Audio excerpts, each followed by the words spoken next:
You can start today just to feel better, to feel healthier, to feel happier, to feel more present, to have a better quality of life. And it all starts in the mind. What are your challenges? What are you struggling with? Self-image, addiction, stress, not enough time, fear, anger? No matter where you're at this moment in time, no matter what you're struggling with right now, you can change your thoughts, change the trajectory of your life, and you can overcome your obstacles. This change is not found in owning more things, reaching a certain status, or the distractions our society tells us are important. This change comes from within you. Open yourself up to the possibilities that life has to offer. Our guest today is proof that my words are not just hollow platitudes or pop guru self-help ramblings. Welcome to the most exciting adventure of your life. Welcome to a new way of living, and welcome to the Five Mountain Adventures podcast. Hi, I'm Casey. And I'm Andy. And we're on a mission to inspire and guide 1 million people. You know what, friends? Let's break this down. We help people thrive in challenging times, and our goal for 2023 is to help 5,000 people thrive in these challenging times via our podcast and mental fitness one-on-one and small group coaching. And you can help us reach this goal by rating and sharing our podcast, following us on Instagram and YouTube. Help us raise the vibration of our world, moving from anger, fear, and division to courage, understanding, and compassion. It starts with us. And today we are speaking with Alison Canavan. She's been named one of the top 8 transformational coaches in the US by USA Today. She specializes in managing change, stress, burnout, and overwhelm. She helps companies support their workforce who are transitioning back into the corporate office and finding their work-life balance. Her focus is on 360 health and well-being with mental health, including depression and anxiety being at the forefront and focus of her work. Alison is a UCLA-trained mindfulness facilitator from the Semel Institute of Neuroscience and Human Behavior, a master NLP practitioner, heart math facilitator, nutritional coach, raw foods master, and an award-winning author of Minding Mum, It's Time to Take Care of You. As a meditation teacher, she understands the power of a daily mindful approach to living. She believes that to create peace in our life, we must carve out time for self-care, go within, and create space to heal, learn, and grow. Welcome, Alison.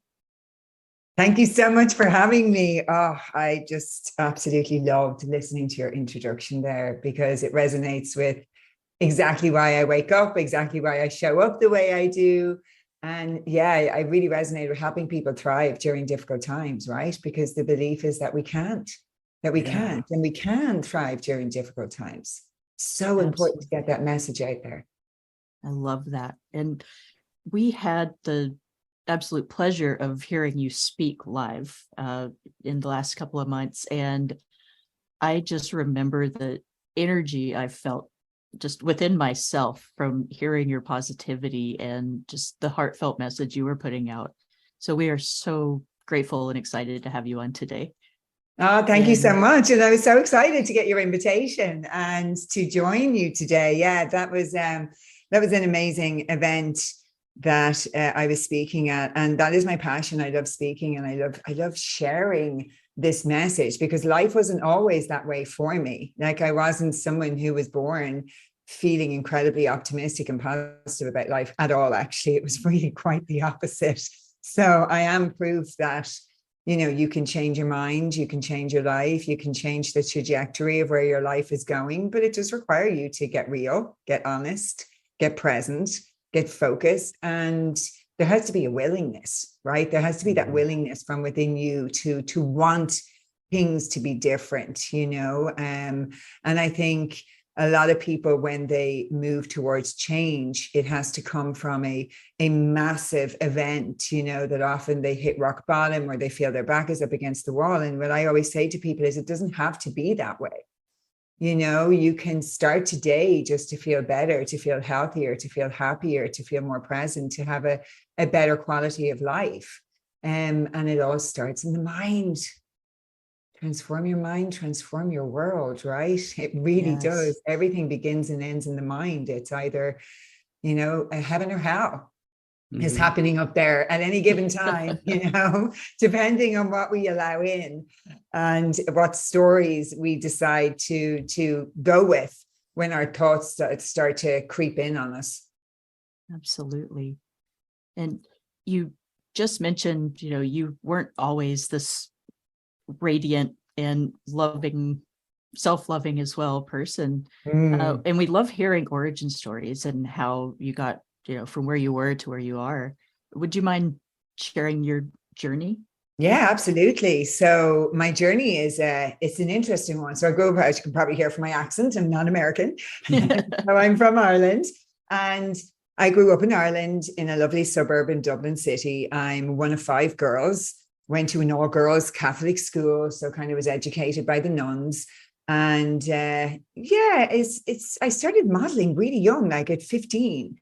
It's really interesting looking back. Like when you're 15, you don't think you're young, right? You think you kind of know everything. It's really interesting I'm looking at my son now, who's 12. He'll be 13 in September. And I'm thinking, he's a baby to me. Like I was modeling a couple of years from now. I was modeling, like, oh my gosh.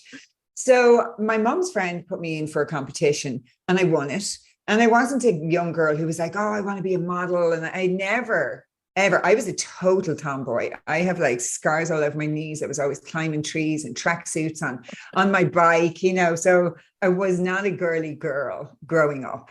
And so I entered this world of modeling and I loved it in some ways. It was amazing. I mean, what a beautiful opportunity. And I had a great start. I represented Ireland in the Ford Supermodel of the World competition when I was 16, and that was in Las Vegas. And after that, I went straight to Paris with Ford in Paris, and I started working in Paris and doing the shows. And then I started doing the circuit, and I worked all over the world. So I lived in South Africa, Australia, all over Europe, worked in Germany a lot, lived in Portugal and Greece, moved to New York. I remember in London, just before my dad died, I was in the cover of like 6 magazines in the same month. And then lost my father at 21, which was a huge turning point in my life, like a huge kind of abrupt, I don't like to use the word interruption, but it kind of threw everything for me because my dad was kind of my guide. My dad was the person that was my protector. Like even, if I was in Greece and it was 3 a.m. and something happened, I was like, it doesn't matter. I can just call my dad, right? Like, even though he's not technically there with me, but he held that space for me. That was his role, and there was loads of things that I never told my mom about what was going on in the industry that my dad knew. I remember years later, she said, why didn't you tell me any of this? And I was like, for this reason now, because you're losing your mind. So we kind of knew not to.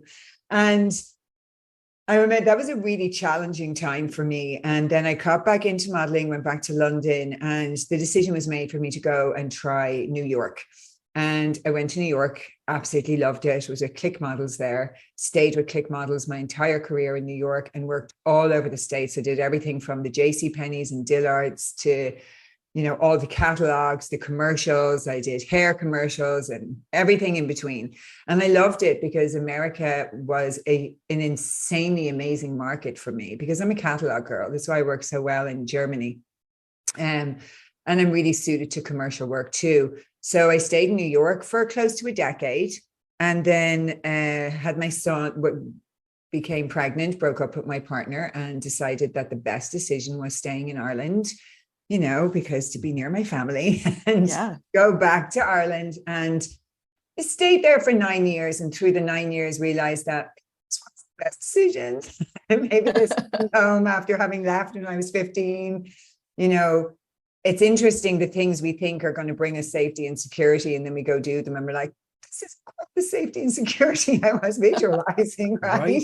This is actually a little bit more traumatizing than safety and security.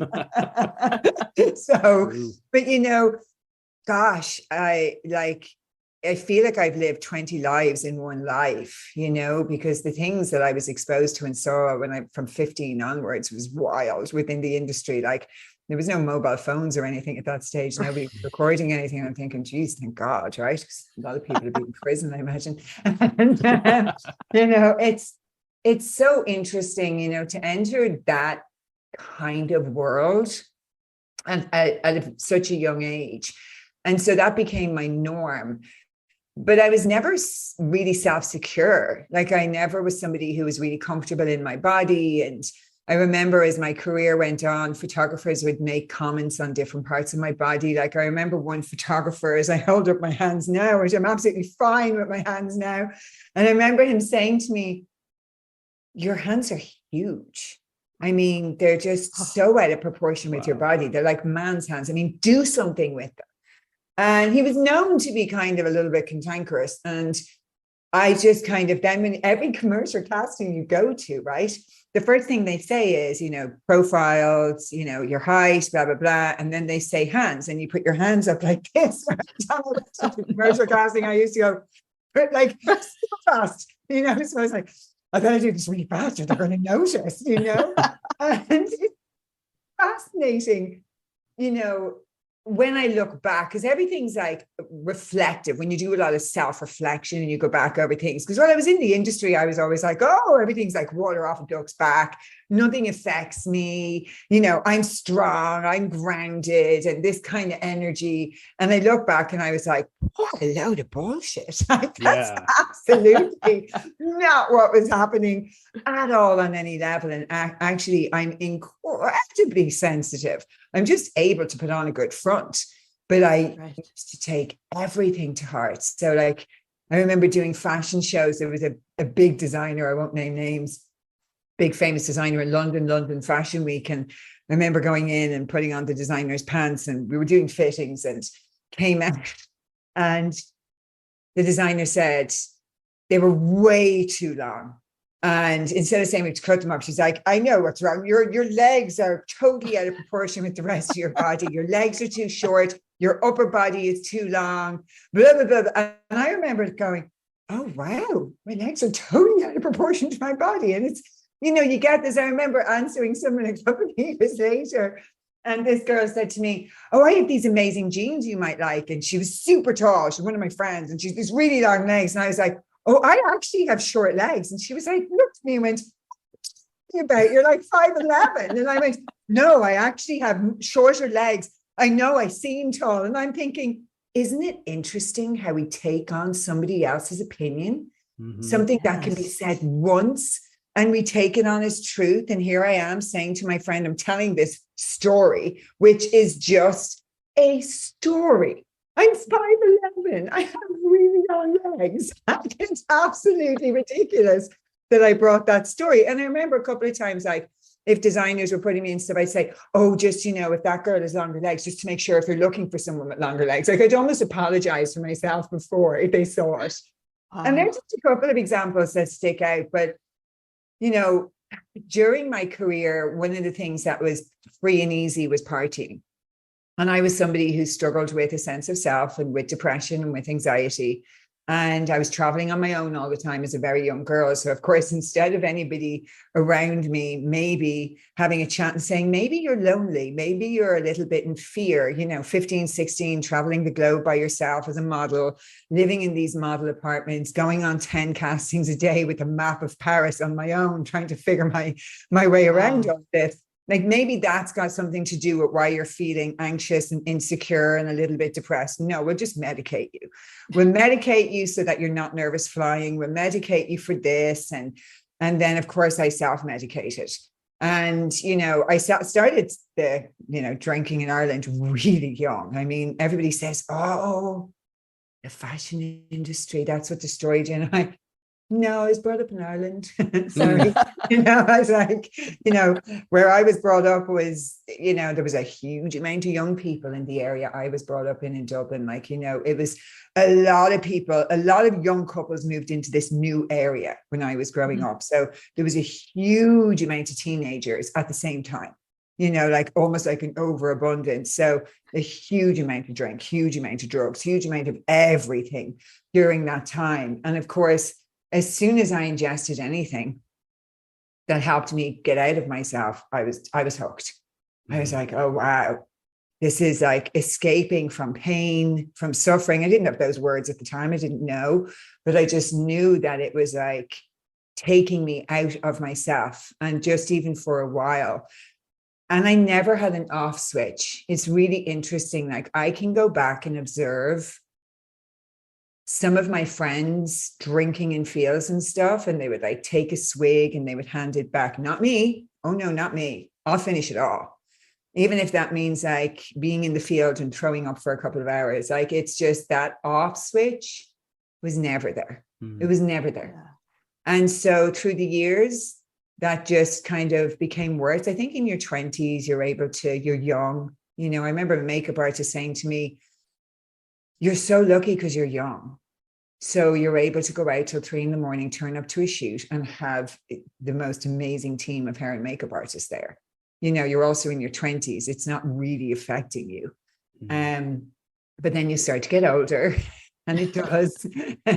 And the highs need to be higher and the lows become lower. And so you end up just chasing any kind of stability you can in the most unhealthy ways, you know? So yeah, that was kind of my upbringing. I mean, I had an amazing time when I was modeling, but it also gave me free rein to be completely self-destructive as well during those years. Wow. Thank you for sharing that. What an intense way to live, especially from such a young age. I mean, just thinking about traveling the world from the age of 15 and mostly on your own. And your biggest influences are, well, these photographers and, you know, managers and people just really not looking out for your well-being.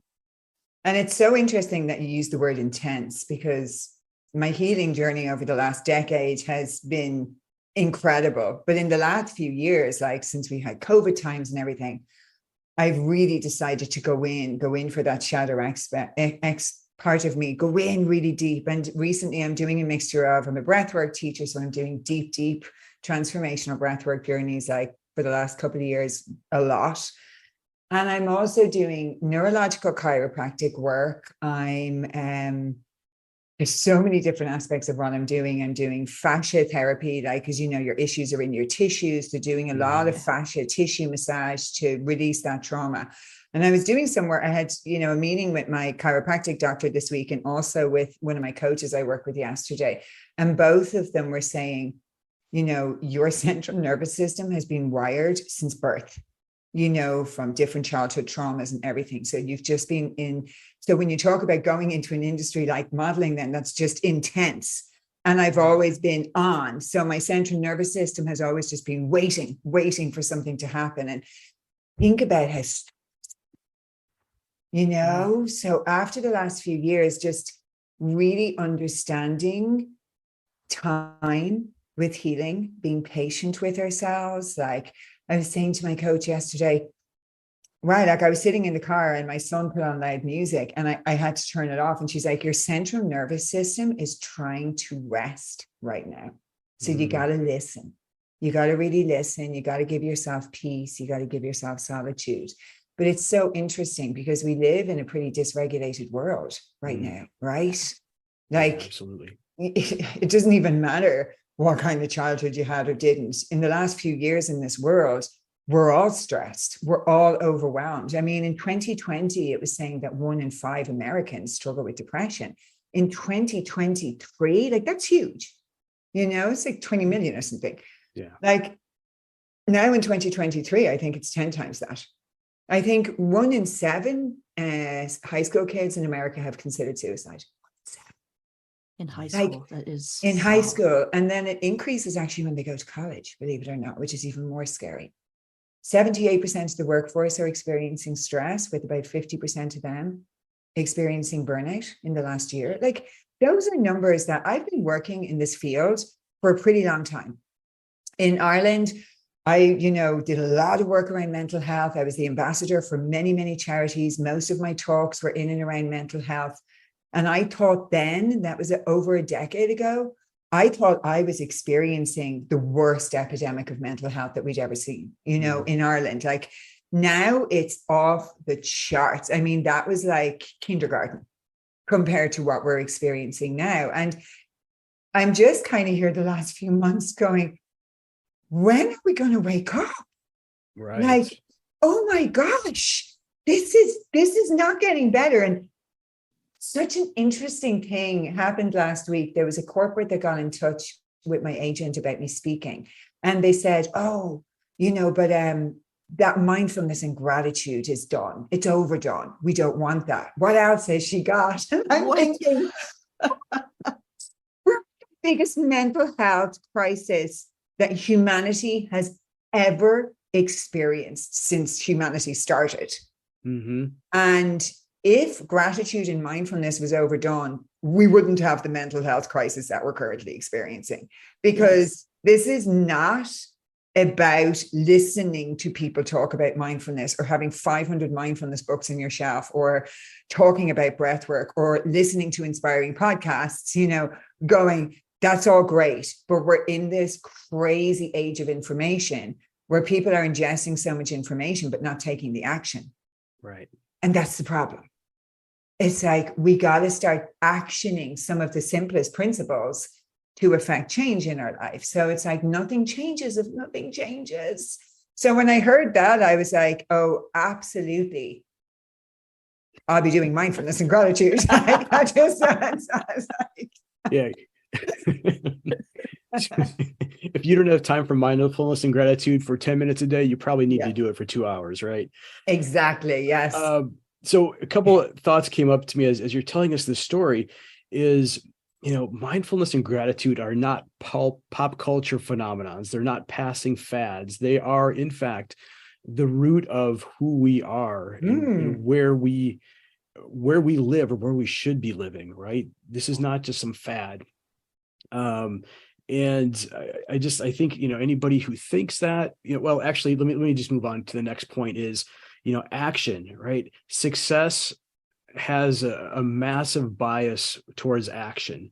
So you can do all the reading, you can do all the studying, you can do all the watching, but unless you put one foot in front of the other and keep moving, you're probably not going to get very far. Action. When I think about energy and vitality, I think about a kid. They have the energy to play, run around, climb things. That energy that feels like you just can't contain yourself. It's the stuff we've always wished they could just bottle up and sell to us, right? Well, this company's found a way to do just that. Amari's Happy Juice Pack. Mood, motivation, energy, things our bodies can naturally produce when both our guts and our brains are happy and communicating. And we can actually improve that process of communication across the axis of the gut and the brain. This is cutting-edge science. This is game-changing information. This is where science meets soul. This is Amari, and we're helping people feel better naturally. Check out the links in the show notes for discounts and more information. And think about it.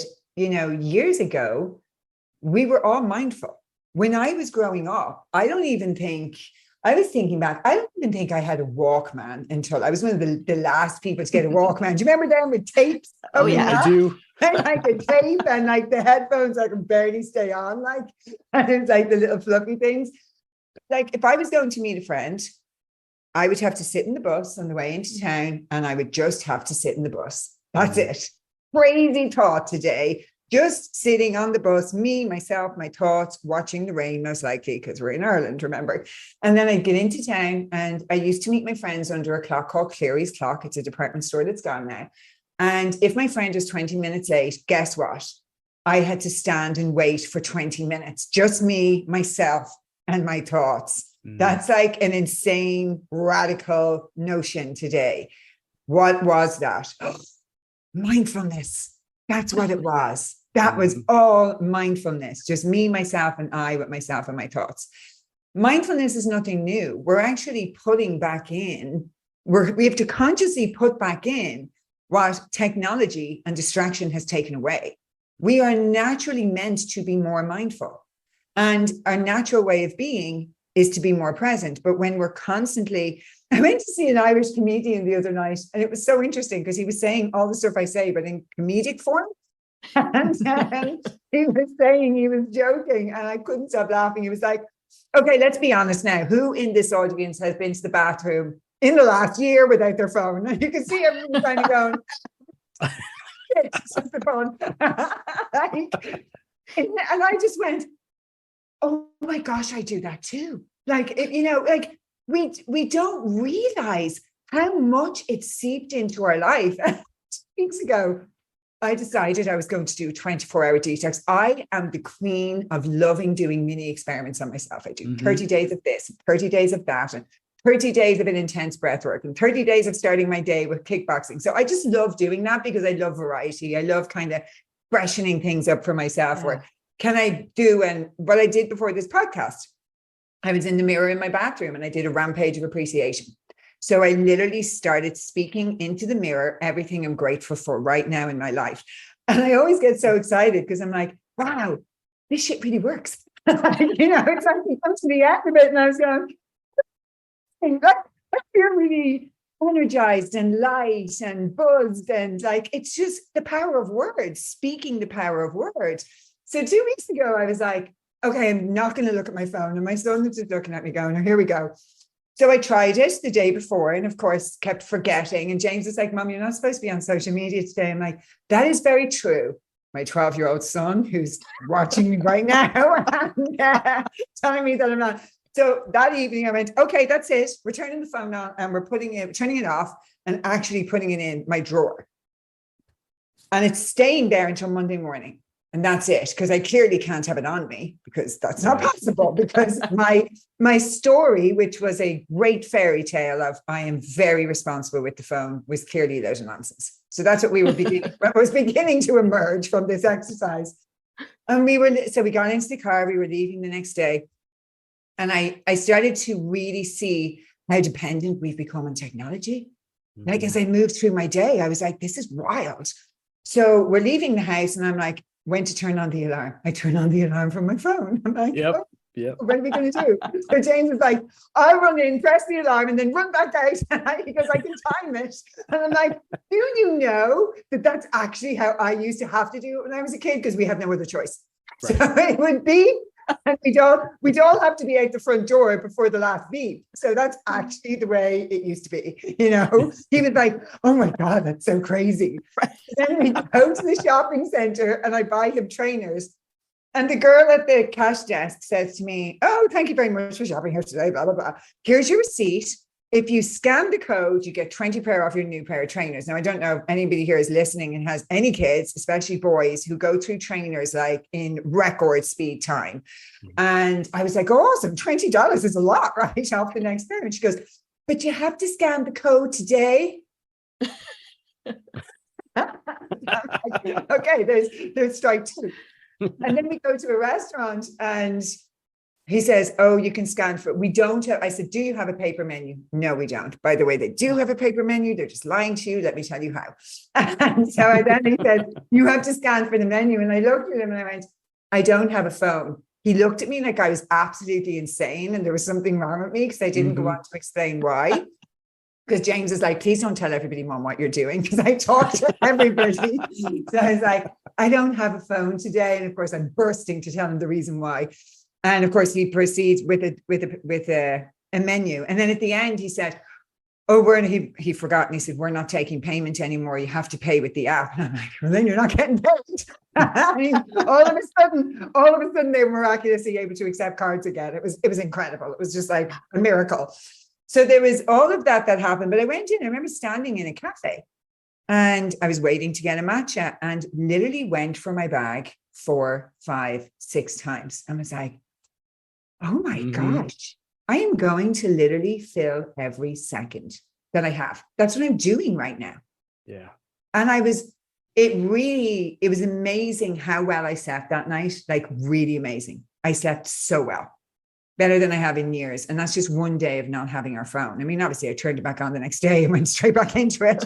But there was so many learnings in the exercise of how dependent we are on our phones and really how we don't realize how much they've taken over, how we have no space for our thoughts, no space for presence, no space for awareness, no space for introspection.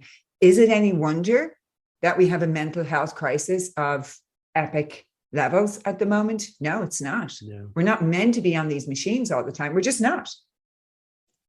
So interesting how humans have created all this technology to help save us and make our lives easier.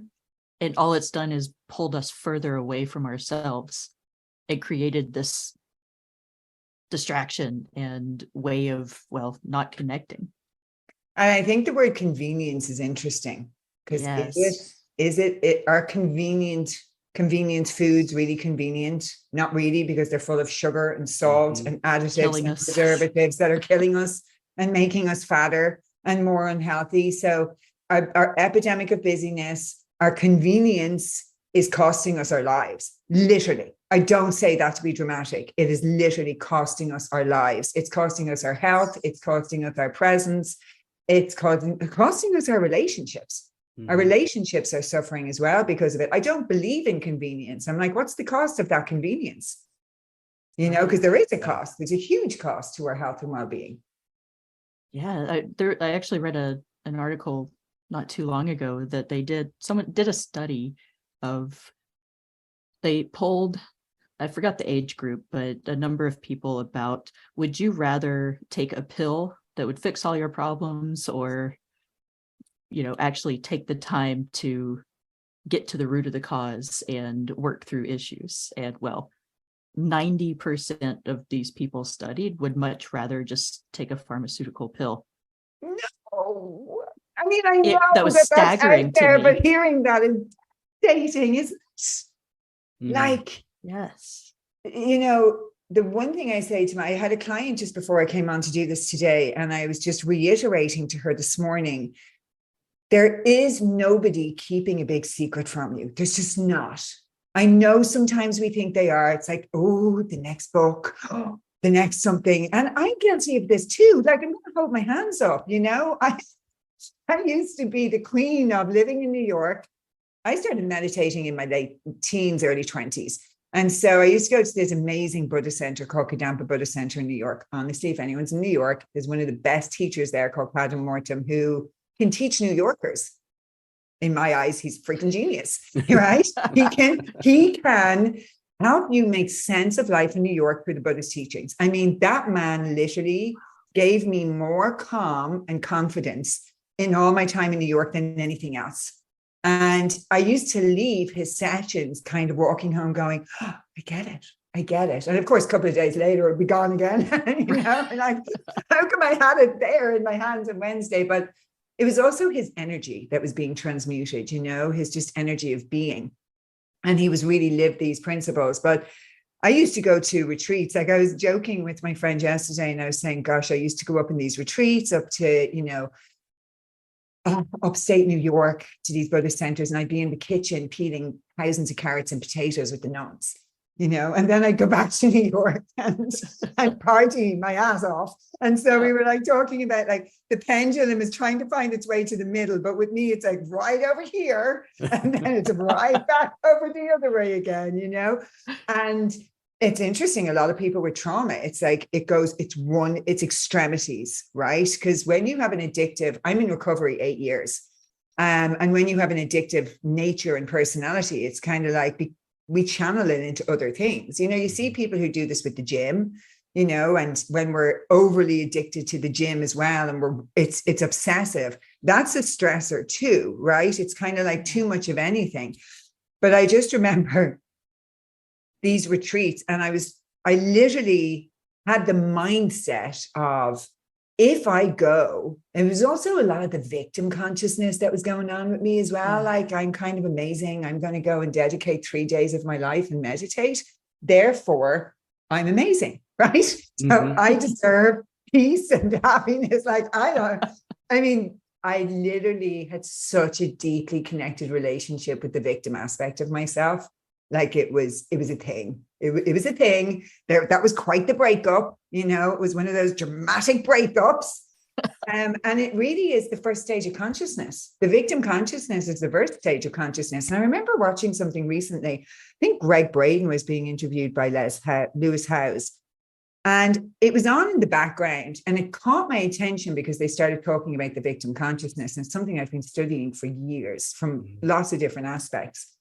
And he was asking Greg, I think it was Greg Braden he was asking, or what, who was it? Anyway, the conversation, he was like, how many people how much of the population would you think are in the victim consciousness? And I think he said something like 95%. And I turned around and I went, I mean, there's one thing knowing it because we see it all around us, but it's like you just said about that study, Casey. Like, it's one thing knowing it, and then we hear these things and it catches us in the moment, you know, to think that 90% of people want to take a pill, but also that level, 90% again, are living in the victim consciousness. Like, it really shows us what kind of world we live in, you know. And I wouldn't be doing the work that I do if I don't believe that everybody can change, because I do believe that everybody can change. I believe that everybody can live their best life. Otherwise I wouldn't get up every day, right, and do what I do. I have great faith in humanity, but I do find it fascinating that the first stage of you know, awakening and awareness and consciousness is the victim consciousness. And that then it moves into the, you know, by me stage, which is the co-creation stage, where we actually wake up and realize, I'm responsible for my life. Like, I know for a lot of people in addiction moving into recovery, this is more pronounced for people who are in recovery, because it's all of a sudden like, I can't keep blaming everybody else for where I am. I can recognize that shit happened and terrible things happened to me when I was younger, or my parents were X, or this happened, or a teacher. But if I keep blaming everybody, I'm never going anywhere. I'm just going around in circles. And that's I think the most challenging step for people is to kind of take that moment to go, I'm 100% responsible for my life. Like, even saying that to people, you know, if you get quiet when someone says that to you, you're 100% responsible for your life. And really notice what happens within you. Does your inner highway of stress light up? Do you get a little bit of a knot in your stomach? Does your ego immediately want to kick in with, oh, so you're saying that my husband doing this, or you're saying that my ex-boyfriend, oh, so you're saying that this is my fault? The victim wants to answer back because it's fighting for survival. Like, the victim is not going to just leave. It's been living there for a very long time. It's very comfortable. It's a very nice home, right? It gets fed every day in the most beautiful way. It gets very well taken care of. So now you're just going to turn around and go, I'm sorry, we're breaking up. I'm going to kick you out. That's, you know, okay, I'm out of here. You know, it's going to fight for its life. Absolutely. It's the ego, yeah. And it's going to say, no, it's not your fault. You're the one in the right. They're all wrong. And let me give you 500 reasons why you should believe that, right? It's super convincing that you're like, yeah, that's true. Yeah, you're right. Yeah. Okay, let's stay in the victim. So we move from co-creation back to the victim, co-creation back to the victim. And then with the beautiful work of awareness, we get to catch ourselves and understand, oh, I see what's happening here. I'm having a pity party. I'm in the victim consciousness. So over time, doing this work, we get to stay in that state of consciousness less and less. So whereas before something might have put you into that state of consciousness for months or years, you know, now it's weeks and days and then eventually hours, you know, and that's why we do the work. Yeah. It's, what you just said resonates so much with me, because that's the journey, right? That is the experience that I went through, I go through, right? It's never really truly gone. It's always kind of in the back of you're nipping at your heels, but your ability to shift from victim mentality to creation or co-creation mentality it becomes faster and faster and faster. But you have to keep an eye on it, right? Because the minute something goes wrong, it's right back there going, hey, see, I told you. And then you have to, you know, access the tools that you use and shift your mindset as quickly as possible to get back into that positive state. And we're humans, right? We all experience this to some degree, to some level throughout our lives. Even the highest practitioners, I would guess, I mean, I'm not one of them, but you know, they've been through this process to get to where they're at right now. So there is light at the end of the tunnel. You just have to do the work, put one foot in front of the other. Speaking of light, we're light beings. And recently I have been just called, it's so interesting what you said at the very beginning of today's podcast, Andy. I really heard you said, you know, if you don't have time for 10 minutes, this is what my teacher used to say, you should do 2 hours. And recently Spirit's just been saying to me, you need to sit in silence for longer. And I'm like, oh, okay. And I'm no stranger to this. I've done a lot of 10-day Vipassanas and silent retreats and my training to become a meditation teacher and on my journey. And so I've started to sit for an hour a day, and 10, 15 minutes in, my ego goes, you don't need to be sitting here for an hour. That's ridiculous. You've been meditating for like well over 20 years. And this voice just starts coming in. But obviously there's a message trying to come through. And the whole week this week has been so profound just to listen. And once kind of I just observe my thoughts and I let them go. And, you know, I just keep bringing myself back to the breath.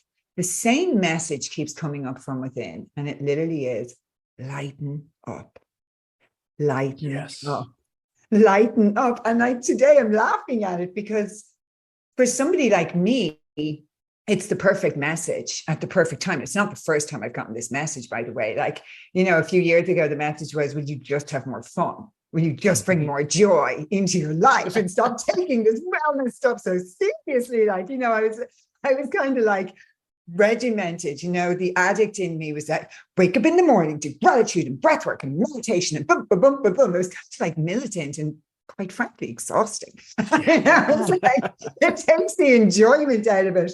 But the last few days, it's just this really beautiful, sacred, gorgeous message of expansion that keeps coming in, going, everything is okay.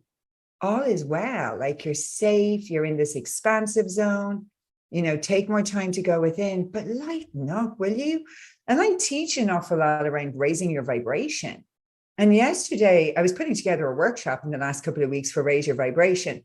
And yesterday, I was like, oh my gosh. And that's like the most important part of it. Lighten up, right? That's the most important part of raising your energy, raising your vibration, adding value to the world. Because when we take things so seriously all the time, it really weighs down on us. And for someone like me who up until now has been a perpetual worrier and always very worried as a kid, and listening to parents' conversations about, say, finances and stuff, like I used to take those worries on as mine. Like I used to worry about my dad's business, or would we lose our house? And like, I really took that in. You know, as if like I had to take all of that stuff on for the world. And I realized that, like, over the years, if I'm even talking to other people, I will worry about them. Like, if something's happening, I will really worry about them and it'll be with me. So that message has been so beautiful, because when I get messages, it's not just for me, it's collective, right? Because we're all one. There's no separation. We're all one consciousness. And it's been so beautiful. Just like I said to my son last night, I was putting him to bed and I said, oh, I have something to tell you. He's like, yes, Mom. He just thinks I'm off the wall, which, you know, I said, like, you know, a different, more kind of normal mom. He goes, no, I think you're hilarious. It's like, he's the kid that every night we have a gratitude stone, like a little stone like this beside his bed since he's been a toddler. And then it's a reminder for both of us that we end the day with gratitude. I put it in his hand. And it's also a way of conversation, finding out what's happening in their day and just saying, what are all the good things, you know, that happened to you today? And what are you grateful for? It helps because we start our next day the night before. So, you know, we start our next day when we're going to sleep. The energy we go to sleep in is the energy we wake up in. And so I've been doing that with him since he's a toddler, and he's in school and they're studying 7 habits of highly effective teenagers in his school. And of course, I found a school called Gratitude School because that's just what I would manifest. It's so interesting because the teacher said to me, I asked them to write 8 things that they're grateful for, and he wrote like 100 and something down. And it was as I dropped my gratitude stone, and it's like drop the mic. And it's so interesting because for me, it was like, wow, all of the years of doing gratitude at night meant that was so easily accessible for him. His brain is wired that way. His brain is wired to see the good. And so if anybody ever thinks, which you can, by the way, when you show up and you do this work, you could be doing it for years and you could think, what is the point? I am not really seeing any change. I am not really seeing any major growth. And know that there is always change happening. I mean, you would literally be the only person that natural law doesn't apply to. if they're showing up and doing the work and nothing is happening. It would be like, you're the person I want to study, because it's just not humanly possible. But it was so fascinating for me because I was like, wow, that's the power of gratitude. There is the power of gratitude. I can't visibly see it on a day-to-day basis in our lives, but like in an example like that, where it was there, he was just able to tap into it, is remarkable. So it does show us the work is worth it. Yeah, absolutely. It's very interesting talking about ego and victim mentality. And I always find the harder I try to push that away or to get outside of that, the more it fights me, the more it holds on and tries to pull, the lobster analogy, pulling me back into the boiling water.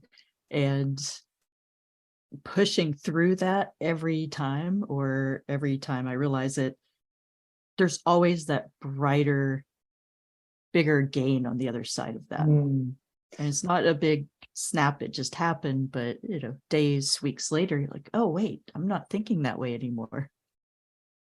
And can we love it? If love is the highest aspect of who we are, and love is our true nature, can we turn towards it and love it? Because very often we're scared of it. We're scared of that voice, and we don't want to turn towards it because it's like, it's incessant, and we can repress it. What is depression? A lack of expression. It's stuff that we've suppressed and repressed inside of us and that we feel we can't express. That's what depression is. Everything is energy. Every single thing is energy. Yes. Depression, pressing our energy inwards, keeping it all within as if we're about to explode, which causes apathy. And let me tell you, I suffered from horrific depression for years. It's in my Minding Mum book about postpartum depression. I am no stranger to the darkness, let me tell you. And anxiety as well, massive anxiety. I used to be hospitalized with anxiety attacks on heart monitors because I genuinely thought I was dying. So I get it. And anxiety, too much energy, too much worry about future things that might never happen. And really, both of them are not being in the present moment. Yeah. But we've got to acknowledge the parts of us seeking our attention too. It's important. It's important to be the witness to those parts of us looking to speak to us, because they're our teachers as well. And when we think and when we have the illusion that we're only good, good, bad, we can label all these things. We have this crazy kind of idea in society that, if we're not happy and joyful and, in gratitude all the time, well, then we have to go and visit someone and help get them to help us. What if it's okay to have a bad day?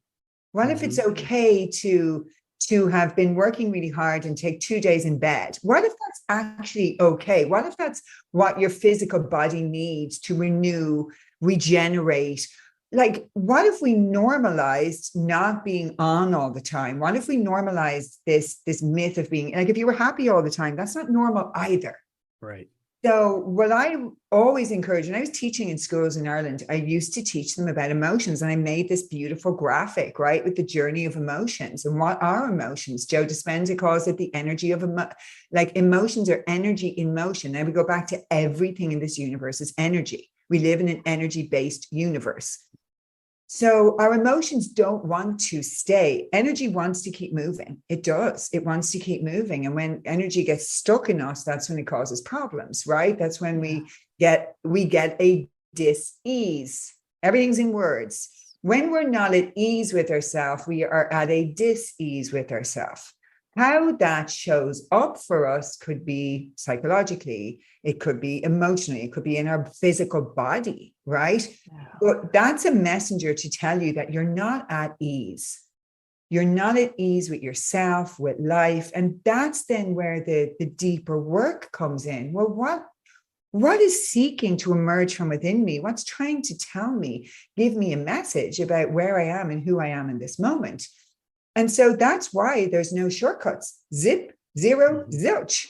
There's no shortcuts to doing the work and to really reconnecting and coming home to ourselves and being in silence. The answers only emerge in the space. They only emerge in the silence.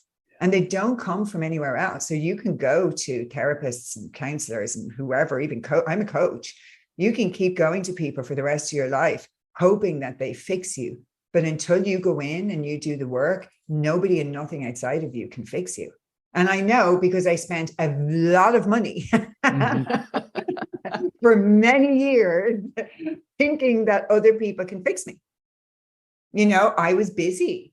So I just used to go to doctors and psychiatrists and everything saying, look, I have shows next week and I'm traveling, so I'm not feeling good. So can you fix me, please? So I can go on my merry way. God forbid, you know, I actually realized that I had to do something, you know, at any stage on that path. Mm. Wow. You know, this time together is flying by so quickly. I wanted just to touch on a couple quick things here. And one of them is mindset. And I borrowed something from your website that I just wanted to share with everybody. It's an inside out world. Your inner weather creates your outer experience. Sunshine or storm, it's up to you. And that just hit me, right? It struck me as, you know, we touched on it before, you know, all the heavens, all the hells, they're within us. What's your choice, right? So where can somebody start? Just take the first step in mindset development or mindset change. What's one stepping stone? I always say the most important place to start is where you are, Mm-hmm. not where you want to be, where you are. Because if you're not fully present to what's going on now, you're going to be living in the I'll be happy when energy, you know, and it's this destination addiction that we have. So we have to understand that we have to be present with what's going on right now. That's the only moment that we have. And from here, we can affect change moment by moment, choice by choice, with presence and awareness. Our life is happening moment by moment, choice by choice. So it's having the wherewithal and the training in awareness to when that, you know, I'm going to go to the gym and that little voice comes in and says, you don't need to go to the gym. You went to the gym yesterday. You're tired. You should probably just sit on the couch and take a break. That you in that moment interrupt that and go, sorry, I'm going to the gym. And I use my stop, catch, change. And before I went and studied mindfulness and neuroscience and everything, I put stop, catch, change in my Minding Mum book because it actually helped me when I had postpartum depression, like come back to sanity. Actually, I was sitting in the car one day and I put up my hand and I was like, stop. This has to stop. It was like just this rumination constantly of negative thoughts, like worst case scenarios, things that might happen to my baby, just constant rumination. And I just put up my hand and I said, stop. You've got to catch this and you have to change it to something new. And it became stop, catch, change. And through the years, thousands of people have given up smoking and alcohol through stop, catch, change. I remember speaking to a neuroscientist then that said to me, wow, that's like a neuroscience technique. And I'm like, there you go. That was a car technique in a moment of desperation. That was definitely not a neuroscience technique. But what we're doing in that moment is we're stopping, interrupting the patterns, right? So your brain loves familiarity and its job is to keep you safe. It's really that simple. It doesn't decipher between good or bad. So when you decide to do something new or create a new habit, it's going to go, this could be dangerous. Just stay where you are. Just try new stuff, right? Especially if there's a threat involved. So once we can understand the brain's role and we know that it's doing its job correctly, we can then go in and go, actually, I want to create new neural pathways. I want to move in a different direction. But without our awareness, if you're going for a hike and you're going to a park and you go on the same hiking trail every time you go. And then other people are going to the park and they're all going on the same hiking trail too, right? So the next person that comes is going to go, this is the safe path to go down because look, everybody goes this way. That's what your brain does. It's like, this is the safe way to go because look, it's a well-worn path. So your awareness needs to come in when you're at that junction and you want to go left and your brain's going to go right. Now, without your awareness, your brain's naturally going to go right. It's not trying to self-sabotage you. It's not trying to destroy your life. It's just going down the path it's always gone down. Simple. It's like when we're on autopilot and we drive the same way to work every day. If you want to drive a new way to work, it's going to take a little bit of awareness and presence for you to go, oh, today I said I was going to drive a new way to work. Some days you might go, oh my God, I just drove the old way out of habit. Right? Mm-hmm. Out of habit, I drove the old way. So our job is to interrupt and go, actually, we're going this way. So that's why in the beginning, if they say it takes depending on what study you read, 30, 60, 90 days to create habit. But you've got to be consistent. You've got to be consistent. You've got to show up, and eventually it becomes a way of being.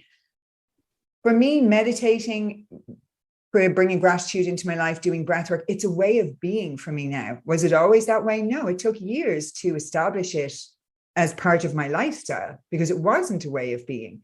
But when you show up and you have reminders and you do these practices and the brain reads consistency and you're increasing your vibration, then you have more of a tendency to want to introduce other things. When you're feeling better, that state is going to encourage better actions.